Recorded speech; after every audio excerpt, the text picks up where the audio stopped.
Hello everyone, welcome to Vajiram and Ravi's Places in News. My name is Shubhangi Singh and in today's session we are going to be covering some important places from the perspective of your exam. So first we will be beginning with global places and the first place that we are covering today here is Kyrgyzstan. So when we are talking about Kyrgyzstan, it was in news because of the SCO meeting, that is Shanghai Cooperation Organization meeting that took place in this country, and our defense minister was also present there. Now when we are talking about Kyrgyzstan, we get to see that it is very aptly located in Central Asia and it is a landlocked country. It is bordered by multiple countries across, including Kazakhstan, then we have Uzbekistan, Tajikistan and then China on one end, and also this is a country which is dominated by 90% mountains. Another important thing that you have to remember here when we are talking about the main mountain range, it is the Tian Shan mountain and it is also very famous for intermontane basins. For example, when we are talking about Fergana Valley fringes, all of them across this very region itself. There are multiple peaks which are present and they exceed 7,000 meters. So, very nice height present here. For example, we have Pobeda Peak. Now, when we are talking about Kyrgyzstan, we also get to see that it has certain major rivers such as Narayan River and it is the responsible one for the Sair Darya basin. Issyk-Kul Lake, which we can see in this given diagram, is a endorheic and also saline lake, but important point here, it does not freeze. Can you tell me in the comment section, is it because the latitude at which Kyrgyzstan is present that this particular lake does not freeze? When we are looking at the climate of this particular country, it has continental climate. That means extreme winters and dry summers are seen. The only precipitation that takes place here is orographic. What do we mean by orographic? The mountain range present here across is the one which facilitates the rainfall. How come? Let's just say these are the mountain ranges and moisture laden winds are coming up here. Then they rise above, the temperature falls down, they condense and they are responsible for rainfall. Now, significance of this country can be understood from the very important perspective geopolitically is the fact that it is in direct influence of Russia and China and it is an interface for that when we are talking about Central Asian countries. Now, when we are talking about this Sair Darya basin, which is an important basin in this country, Kyrgyzstan is located on the upstream country. So, the water stream that goes to other countries such as Uzbekistan and Kazakhstan, this is controlled by Kyrgyzstan. When we are talking about energy structure, it is a hydropower based economy. Seasonal energy deficits are seen here and Kyrgyzstan is an important component when we are talking about China here in the perspective of establishment and revival of Silk Road, that is Belt and Road Initiative. For often it is in news for tensions in Fergana Valley between different ethnicities because there are different enclaves and resource competition which also leads to a lot of border instability. Now when we are done talking about this, I'll be leaving you here with the prelims practice question. Let me know the answer in the comment section and we will be moving on to the next place that we are doing today, that is Atacama Desert. Now, Atacama Desert has been in news because the light pollution is tampering with the darkest skies which could be seen here. Now, the exceptionally dark sky in Atacama Desert, they were able to help some of the most ambitious astronomical projects that have been seen and light pollution is going to affect that. Most importantly, the extremely large telescope, this astronomical project is going to be heavily affected because of the light pollution situation in front of us. Now, when we are looking at location of Atacama Desert, we clearly see it is in South America and if we are bifurcating based on country, it is located in northern Chile.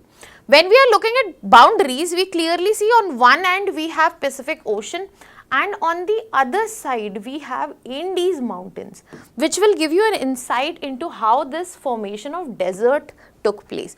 So when we are looking at deserts, you will commonly find them in the latitude between 15 to 30 degrees Celsius on the western side of the continent, and this is also on the similar note. Another important point here is that this is the driest non-polar desert in the world. Rainfall is less than 1 millimeter per year. Hyper arid area is seen here, which is present. Now when we are talking about Atacama Desert, we have to understand that formation is enabled by two important factors.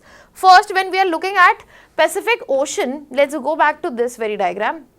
When we are looking at Pacific Ocean, we have Humboldt Current present here, which is a cold current. Now this cold current is responsible for reducing the evaporation. Another factor here, if you see Andes mountain, and they are responsible for barricading the orographic rainfall onto the other side. So there is a rain shadow effect which is also created because of Andes mountains. And then this is in the subtropical high pressure belt. That means there is a desiccating effect because the winds are coming downward. That's why there is no creation of clouds itself.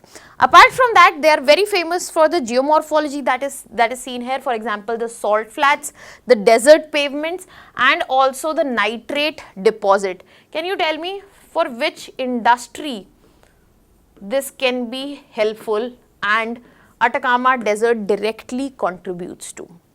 Now when talking about significance, we clearly get to see that it is the lithium provider and very important component for energy transition, because lithium triangle, which is between Chile, Argentina and Bolivia, this is where it lies. Very important for astronomical astrobiology research because it gives Mars-like surface and dark sky condition. As I told, astronomy hub as well, ALMA observatory, which gives clear sky, low humidity. Environmental stress is extreme here. Groundwater is depleting because of mining associated with directly with this. It is a potential source to lithium triangle, but environmental stress, so you can understand and use this angle. And this is a place which can serve as a case study for climate extremes, because this is where desertification patterns can be clearly understood and it can be involved with other contributions it is making. Now on this note, I will be leaving you here with the prelims practice question. Let me know the answer in the comment section. The next place we are doing today is Preah Vihear Temple. Preah Vihear Temple was in news last year as well, because this is the destruction that was being caused because it was caught up between war between Thailand and Cambodia, and now UNESCO has pledged aid for the restoration of this very temple.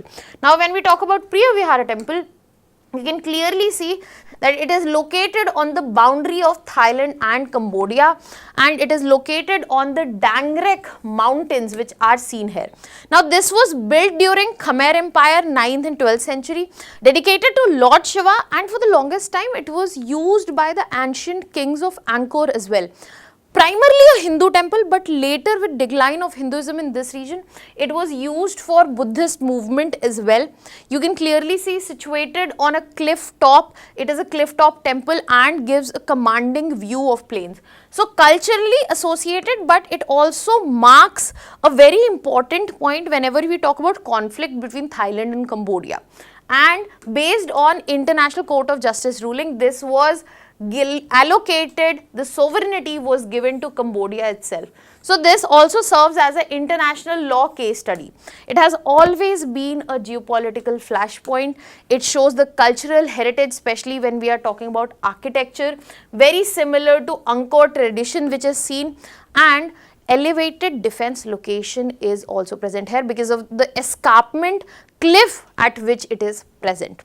Now I will be leaving you here with a prelims question on this particular topic.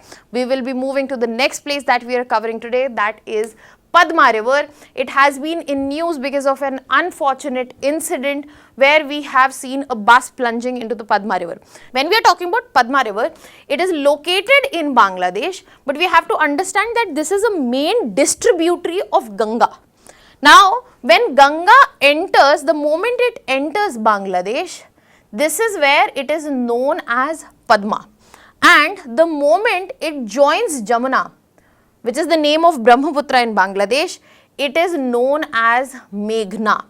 Now this is a river which is part of world's largest delta. It is known as Ganga Brahmaputra Meghna delta. Then we get to see high extreme sediment load which is also present across this delta because of the amount of sediment that are brought by these long rivers. It is very important when we are looking at delta formation dynamics. Can you tell me in the comment section what is the shape of Ganga Brahmaputra Meghna delta? It is known to be made by sedimentation and land building because of this sedimentation. This is a river which has been responsible and associated with floods. Quite often seasonal flooding is seen and it affects and contributes to agriculture. It is a very important link to Ganga water sharing and an important pointer between India and Bangladesh relation, contributes to the agriculture fishery sector of Bangladesh immensely. Now on this note, a question for you so that you can see if you have understood this particular place in totality. Let me know the answers in the comment section, and now we will be moving towards Indian places. The first place that we are doing today here is Raimona National Park. Now Raimona National Park came into news because a new gecko species was discovered in this national park, which is located in Assam. Now this is the 6th national park. It is part of a biosphere reserve, UNESCO Biosphere Reserve, Manas Biosphere Reserve. It shares boundary, that means it has international boundary sharing also, that is with Bhutan, and it is connected in terms of forests itself. Now it is associated with not only Eastern Himalayan foothill forest, but you have to understand this is the Eastern Himalayan biodiversity hotspot as well. Very famously known for golden langurs, and also the golden langur conservation program that was taken up. Apart from that, elephant, tigers, clouded leopard, important keystone species are also found here. It is not just a biodiversity hotspot, it is also known for a high endemism, ecological corridor across two countries, India and Bhutan, and we get to see that it has served as an important community conservation model, where we get to see that Bodoland regional communities have contributed to the conservation in this particular area. Now this is the area which is also known for climate regulation role, which serves as a very important forest carbon sink, which can be quoted examples. Now leaving you here with the prelims question, let me know the answer in the comment section. I'll be waiting for your answers. These give you clarity.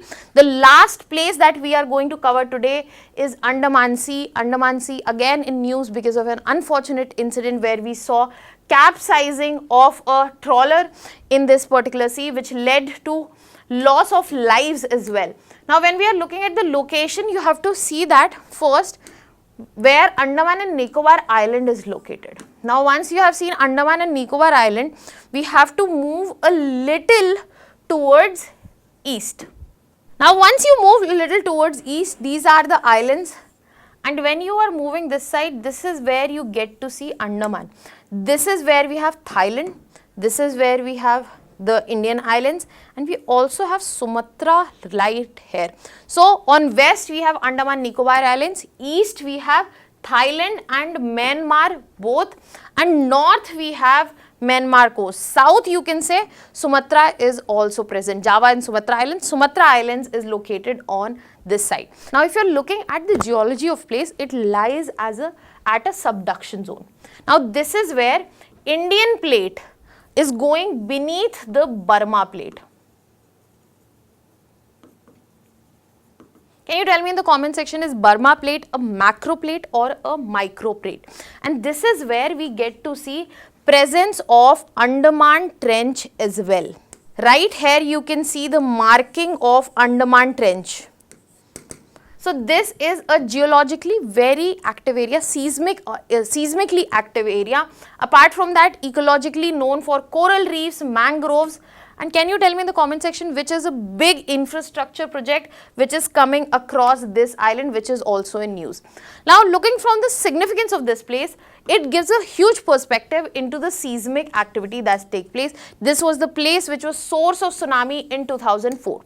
It is a strategic maritime region. You have to understand Strait of Malacca, very closely located, very important for India's Act East policy, very important from the perspective of India's defense and security. and also extending India's influence into Indo-Pacific as well. Biodiversity hub not just for coral ecosystems, but the evergreen forest, the communities, tribal communities living there, and this is a connecting route which is present from Bay of Bengal to Southeast Asia. On this note, I'll be leaving with you with a last prelims practice question. That was all for today's session. I'll keep coming up with such sessions. If you have any doubts, let me know in the comment section. Thank you so much.